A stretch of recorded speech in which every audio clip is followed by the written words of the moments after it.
Hi, magandang gabi po sa inyong lahat. For our third and final reading, no, gusto ko pong gamitin ito pong ating pasensya na po kayo, barado pa rin ang ating ilong, no. Gusto ko pong gamitin ito pong ating Gold of Life Tarot card at ang ating Black Oracle, no, Black Lover Oracle, para malaman naman po natin ano po ang nangyayari, situation niya at ang current feelings niya po para sa inyo. Yan. Oops. Nahulog. Wait lang po. Nahulog po.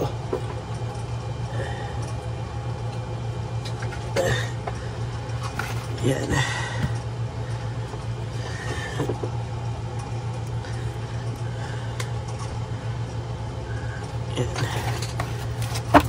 Okay.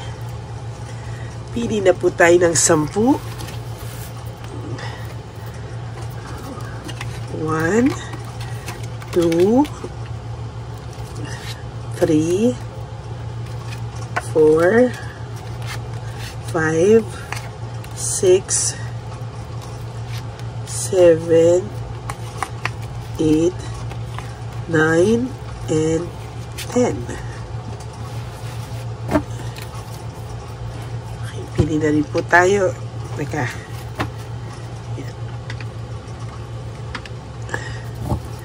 Yan, balasahin muna po natin ito. Huwag niyo po ito i-skip. Ito po ang nagsisilbing connection natin. Ano? Kaya, huwag niyo po itong ini-skip. Yan.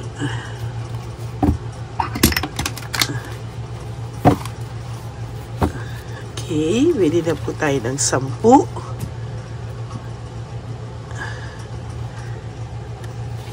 1, 2, 3, 4, 5, 6, 7, 8, 9, and 10.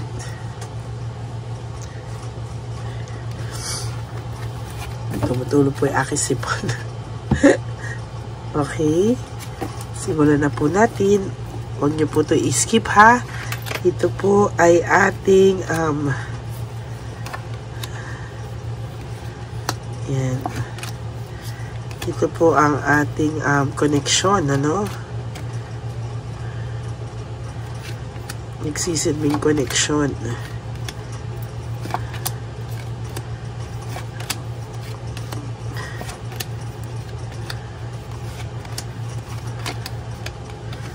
Okay. Game. Ay, wala pa pala po tayong kandila. Saglit lang po. Buksan po natin ang ating kandila. Para po magsilbing guide natin, ano?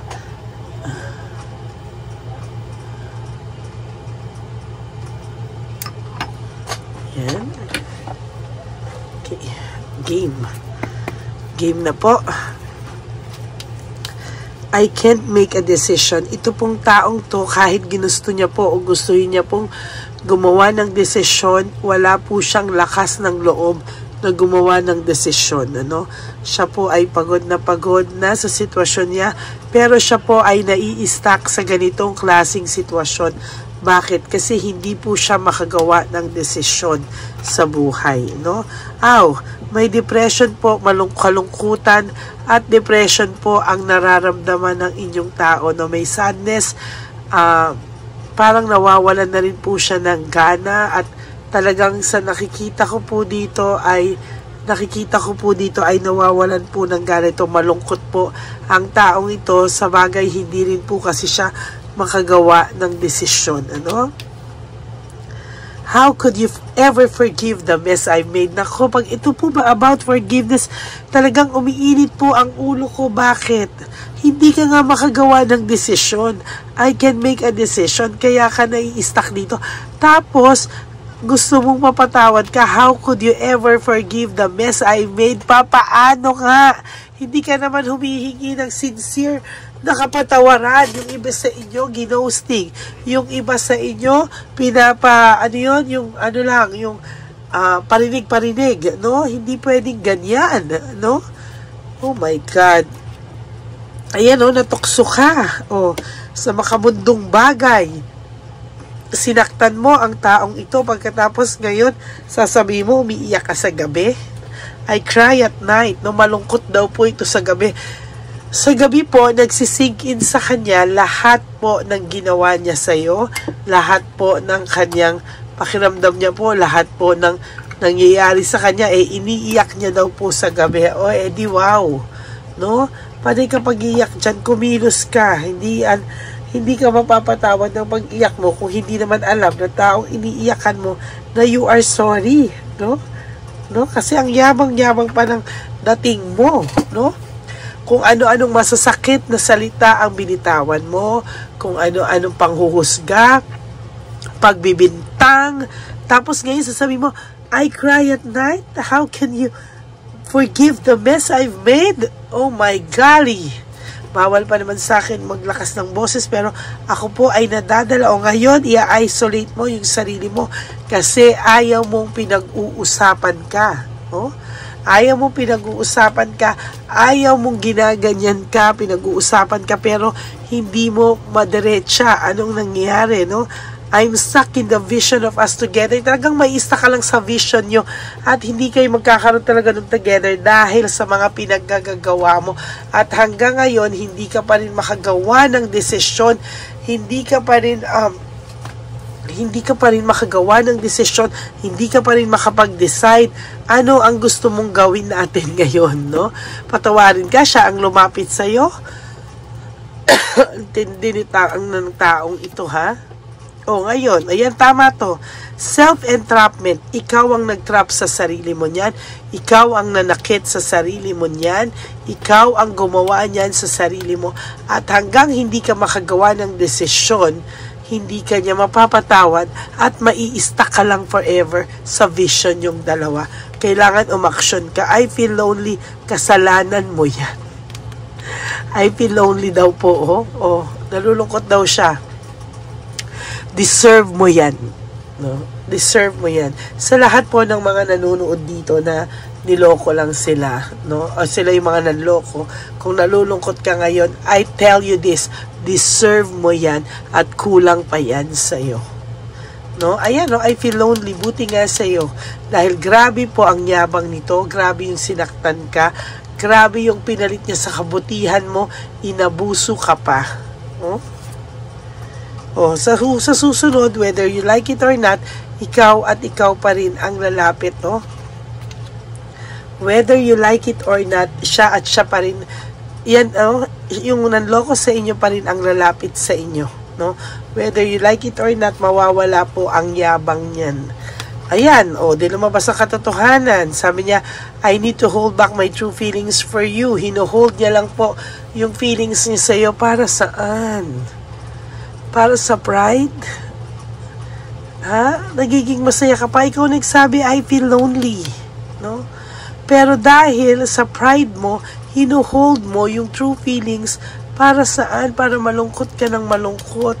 Well, in fact, pwede ka naman pong mag-sorry. Ayan, no? And then you will have a happy celebration. Home celebration, Pero hindi imbis na hindi man kayo magkabalikan kayo, pero at least you ask for forgiveness, lumuwag yung dibdib mo. At itong taong to na laging subscriber ko na nanonood, nasaktan mo talaga ito ng pinakamatinding sakit na naranasan niya sa buhay niya. Ikaw, yung mga taong ito, no, sila yung nanakit sa iyo ng sobra-sobra, no, at minahal mo rin ng sobra, no. Grabe itong taong ito. Takot siya sa rejection daw. Tapos sinasagot talaga ako ng barahan natin, no? Hino-hold niya yung feelings niya because takot siyang ma-reject, no? I'm scared of rejection. Nung nanloko ka, nung sinaktan mo itong kapatid ko, hindi ka nagdalawang isip, saktan siya. Tapos ngayon, you're scared of rejection, wala ka pong kasing duwag. Wala kang kasing duwag. Duwag na duwag ka. Yeah? Hindi ka talaga, ayan no? Oh, talagang hanggang ngayon duduwag ka pa rin. Duwag na duwag ka pa rin.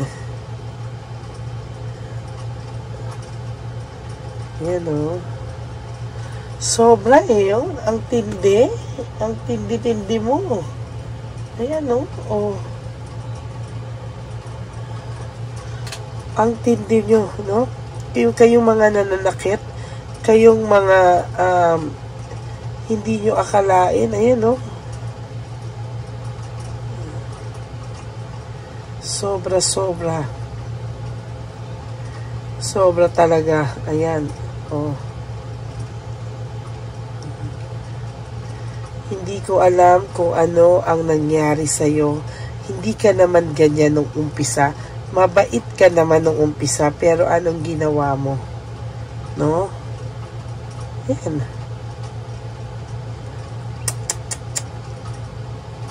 Ayan, no? Ang tindi. No, kaya ngayon, malungkot ka, ikaw pa rin ang gumawa niyan sa sarili mo. Oh? Ang tindi mo.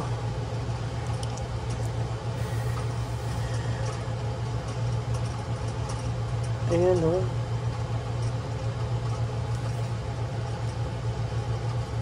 Hay, nako.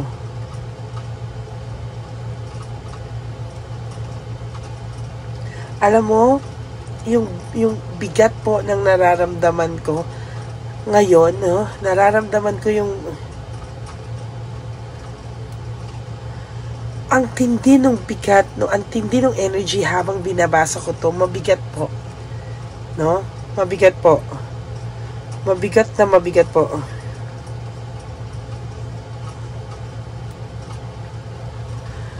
Sobrang bigat po ng nararamdaman kong energy. Kaya sinasabi ko sa kanya, ayan, no? Nagre-reflect siya. Nagre-reflect siya, no? Nag-iisip-isip siya, no? At sa pag-iisip-isip niyang to, nare-realize niya yung mga mali niya. Pero ang kinabubuisit ko, hindi pa rin niya binababa yung pride niya, no? Hindi mo pa, I don't know who I am anymore. Yeah. Hindi mo na talaga alam kung sino ka dahil hindi mo mababa yung lintik na pride mo. No? Andaling mag-sorry.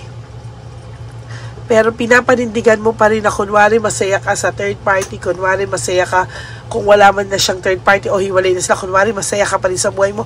Kaplastikan po talaga yung nakikita ko. Dahil sa totoo lang, I cry at night, I feel lonely, I am stuck in the vision of us together. Ikaw pa rin no? Ikaw pa rin ang mahal nitong taong to. Pero talagang ang tindi niya, ayan, no? Binigyan ka niya kasi ng sobrang heartache. Kaya ngayon, siya yung nakakaramdam ng consequences ng ginawa niya. My life is in a mess right now, yes. Hanggang hindi mo to inaayos, your life will be, nako, a mess talaga.